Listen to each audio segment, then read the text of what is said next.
اعوذ باللہ من الشیطان الرجیم پناہ مانگتا ہوں میں اللہ کی شیطان مردود سے۔ بسم اللہ الرحمن الرحیم شروع اللہ کا نام لے کر جو بڑا مہربان نہایت رحم والا ہے۔ پھر یاد رکھیے کہ شیطان صرف وسوسے ڈال سکتا ہے، وہ آپ سے کچھ پکڑ کے نہیں کروا سکتا۔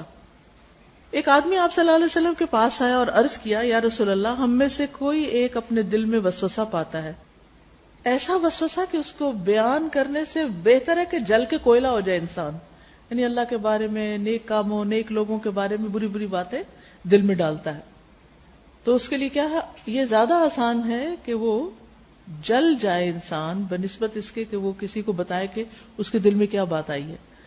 آپ نے فرمایا اللہ اکبر اللہ اکبر اللہ اکبر الحمدللہ الذی رد کیدہ الی الوسوسہ، اللہ سب سے بڑا ہے، اللہ سب سے بڑا ہے، اللہ سب سے بڑا ہے۔ تمام تعریف اللہ کے لیے جس نے شیطان کے مکر کو صرف وسوسہ ڈالنے تک محدود رکھا، یعنی شیطان کی چال کیا ہے؟ وسوسہ۔ الحمدللہ اس کو زور نہیں دیا، صرف چال چلنے کی آزادی دی ہے۔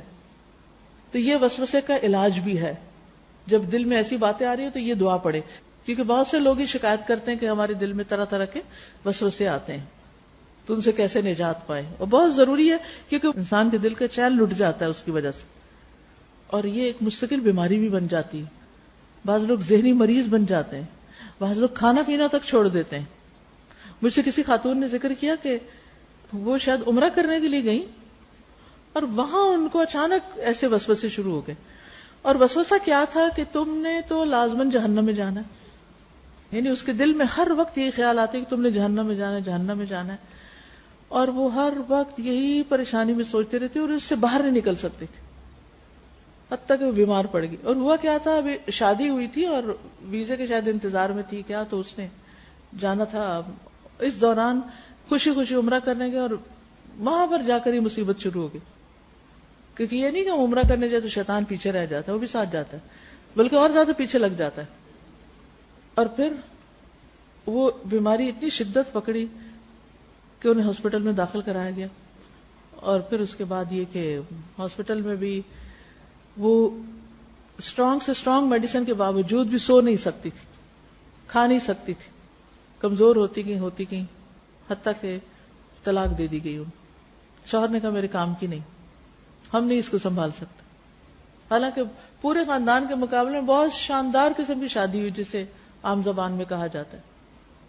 تو یہ بلائیں اور یہ مصیبتیں اور یہ آفتیں، ہمیں نہیں پتا کس وقت کون سی چیز خواہ میں ہمارے اندر آ جائے، ایسی کوئی پریشانی اللہ نہ کرے کہ کسی کے اوپر بھی ڈالے۔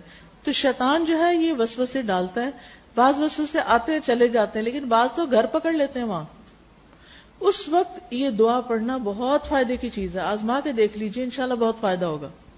اور اسی طرح یہ آیت جو هو الاول والآخر والظاہر والباطن وهو على كل شيء قدیر، تو شیطان کا زور بس وسوسے ڈالنے پر ہی ہے، اور ہمیں سکھا دیا گیا کہ ہم ان وسوسوں سے کیسے بچیں۔ اچھا، یہ جو جتنے بھی نیگیٹو تھاٹس ہیں، منفی خیالات، یہ وسوسے ہی کی ایک قسم ہے۔ لو سیلف اسٹیم، یہ سوچتے رہنا میں یہ نہیں کر سکتی، یہ ہو نہیں سکتا، اس قسم کی باتیں کہ زندگی میں کوئی امنگ ہی نہ ہونا، کچھ کرنے کی تمنا ہی نہ ہونا، کچھ کر ہی نہ سکنا، کیونکہ جس چیز کا بھی ارادہ کرنا تو دل میں فوراً خیال ہے نہیں میں نہیں کر سکوں گی، یہ نہیں ہو سکتا۔ اور آپ نوٹ کیجئے کچھ لوگوں کا تکیہ کلام یہ ہوتا ہے، یہ نہیں ہو سکتا، یہ نہیں ہو سکتا۔ دیکھیے شیطان دشمن ہے نا، وہ کیا چاہتا ہے، ہم کچھ نہ کریں، ہم مسائل سے گھبرا کر کیا کریں، کام چھوڑ دیں۔ وہ تو اپنے کام میں لگا رہے اور ہم جو کر رہے ہیں ہم سے چھڑوا دے، چاہے کسی بھی قسم کا خیر کا کام ہے، وہ یہی چاہتا ہے ہم یہ نہ کریں، تو اس چیز کو مشکل بناتا ہے، اور مشکل کیا، خیالات میں ہی مشکل آتی۔ تو یاد رکھیے شیطان کے مختلف داؤ ہوتے ہیں، چالیں ہوتی ہیں، ان کو سمجھنے کی ضرورت ہے۔ جب بھی دل میں، یعنی آپ نے نیکی کا کوئی ارادہ کیا، مثلا کسی بیمار کو وزٹ کرنے کا، ہاسپٹل جانے کا، یا کسی کی کوئی مدد، خدمت، کسی بھی قسم کے کوئی نیک کام کا آغاز کیا آپ نے، یہ نہیں ہوتا کہ جب آپ کسی نیک کام کا آغاز کریں تو آپ کی آزمائش نہ ہو اور آپ کے رسم رکاوٹ نہ آئے۔ ہماری ایک دوست ہیں، وہ عمرے پر گئی تھی رمضان میں، تو واپس آ کے بتانے لگی کہ کس طرح وہ آزمائی نہیں گئی. یہ سب کے ساتھ نہیں ہوتا لیکن کسی کے ساتھ ہو بھی سکتا ہے. یعنی ایئرپورٹ پہ پہنچ گئے, سب کچھ ہو گیا, فلائٹ کینسل ہو گئی, پھر ایک دوسرے شہر سے جا کے فلائٹ لی, پھر بے شمار رکاوٹیں, آخر تک رکاوٹیں. اب آپ دیکھیے کہ ہم میں سے کتنے لوگ ہیں تڑپتے ہیں عمرے پہ جائیں, حج پہ جائیں, دل کے اندر بڑی خواہشات اور خوبصورت سا امیج ہوتا ہے, جو ہو کر آتے ہیں ان کی باتیں سن سن کر بھی اندر ایک خواہش ہوتی ہے. لیکن پھر کیا ہوتا ہے, ہم بڑے شوق اور محبت اور بڑے جذبوں کے ساتھ نکلتے ہیں اور ایئرپورٹ پر ہی تنگ ہونے لگتے ہیں. فلائٹ ڈیلے ہو گئی, اتنی ڈیلے ہے کوئی پتہ نہیں. اب اس وقت ہمارے تبصرے کیا ہوتے ہیں. بعض لوگوں کو تو میں نے ایئرپورٹ پہ احرام کی حالت میں بھی ایئر لائن کے عملے سے یا جو سٹاف مسکین وہاں بیٹھا ہوتا ہے لوگوں کی خدمت کے لیے, ان سے لڑتے جھگڑتے دیکھا. وہ ان کا کیا قصور ہے؟ وہ تو وہاں بیٹھے ہیں انفارمیشن دینے کے لیے, وہ اس لیے تھوڑی کہ آپ کی باتیں سنیں. انہوں نے تو کچھ نہیں کیا, ان کی کوئی سازش نہیں تھی, نہ ان کا کوئی آپ کو نقصان دینے کا ارادہ تھا. لیکن خواہ مخواہ ان سے کیوں لڑتے ہیں آپ جا کے؟ انسان عقل سے کام لے نا. ان کو سنانے بیٹھ جاتے, پھر اس سے لڑ, اس سے جھگڑ, اس سے بھی. کدھر نکلے ہیں؟ عمرہ کرنے نکلے اور آپ یہیں سے لڑائیاں شروع ہو گئی. پھر آپ جہاز میں بیٹھتے ہیں, پھر کھانا جو ہے وہ آپ کی مرضی کا نہیں, اس پہ باتیں ہم شروع ہو جاتے ہیں. پھر آگے اترتے ہیں, پھر تو ایک اور لمبا امتحان ہے ایئرپورٹ. یہ کیسا ایئرپورٹ ہے؟ اس پہ تبصرہ شروع کر دیتے ہیں. پھر آگے جاتے ہیں, پھر پتہ چلتا ہے جی نماز ہو رہی ہے, وہ ٹیکسی والا وہیں اتار دیتا ہے. پھر کبھی کہتا ہے سامان لے کے چلو, آگے لوگ بیٹھے ہیں, نہ گزرنے کا رستہ ہے, سر پہ دھوپ ہے, بہت سے رکاوٹیں. اب کیا ہے, وہ جو نیکی ہے وہ تو بھول ہی گئی کہ کس شوق جذبے سے چلے تھے. ایک ایک چیز پہ الجھ رہے ہیں, اس سے لڑے, اس سے جھگڑے, اپنے بچوں کو ڈانٹنا شروع کر دیتے, موڈ آف کر لیتے ہیں.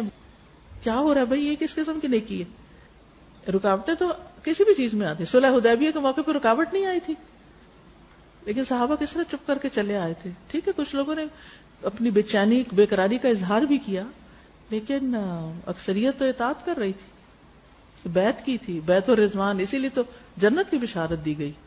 انہوں نے کہا کہ آپ کہیں گے لڑو تو بغیر اسلحے کے بھی لڑنے کو تیار ہیں. تو بات یہ ہے کہ کوئی بھی نیکی کا کام آپ کریں رکاوٹ آئے گی, اور جو ہی رکاوٹ آئے گی شیطان وسوسے ڈالے گا, اور جو ہی شیطان وسوسے ڈالے گا آپ کے ارادے کمزور پڑ جائیں گے, اور جب ارادے کمزور پڑ جائیں گے تو آپ یا تو اس رستے سے ہی پلٹ جائیں گے, یا پھر ساتھ ساتھ نیکی کے کام خراب کرتے رہیں گے منفی باتیں کر کے. اب کچھ لوگ تو واپس آ کے پھر عوام کو ایسی ایسی چیزیں سناتے ہیں کہ جو جانے والے ہوتے ہیں وہ بھی توبہ کر کے بیٹھ جاتے ہیں کہ شاید ہمارے ساتھ بھی یہی ہو. سب کے ساتھ ایسا نہیں ہوتا, اتفاق کی بات ہے, کبھی اس سے بھی زیادہ کسی کے ساتھ ہو سکتا ہے. لیکن میں ہمیشہ جب کوئی مجھے کہتا ہے نا میں عمرے پہ جا رہی, حج پہ کوئی نصیحت کی چیز, میں اس سے یہ کہتی ہوں بس جب اللہ کے راستے میں قدم اٹھا لیا ہے نا, اجر شروع ہو گیا, چاہے آپ حرم پہنچ جائیں یا راستے میں اٹک جائیں یا دھوپ میں ہو یا چھاؤں میں ہو, یہ once you are in the way of اللہ, بس خلاص اجر کا سلسلہ شروع ہے. کبھی صبر ہوگا, کبھی شکر ہوگا, کبھی آسانی ہوگی, کبھی تنگی ہوگی.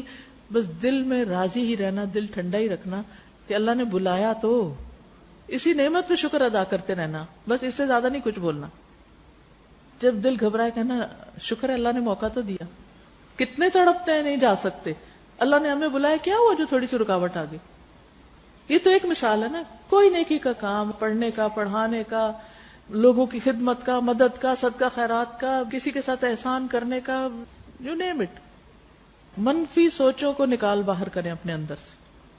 یہ سراسر شیطان کی ڈالی نجاست ہوتی ہے. تو کچھ لوگ ایسے ہوتے ہیں وہ اتنے ڈٹرمنڈ ہوتے ہیں اپنے ارادوں میں, جیسے حضرت عمر ہوتے تھے.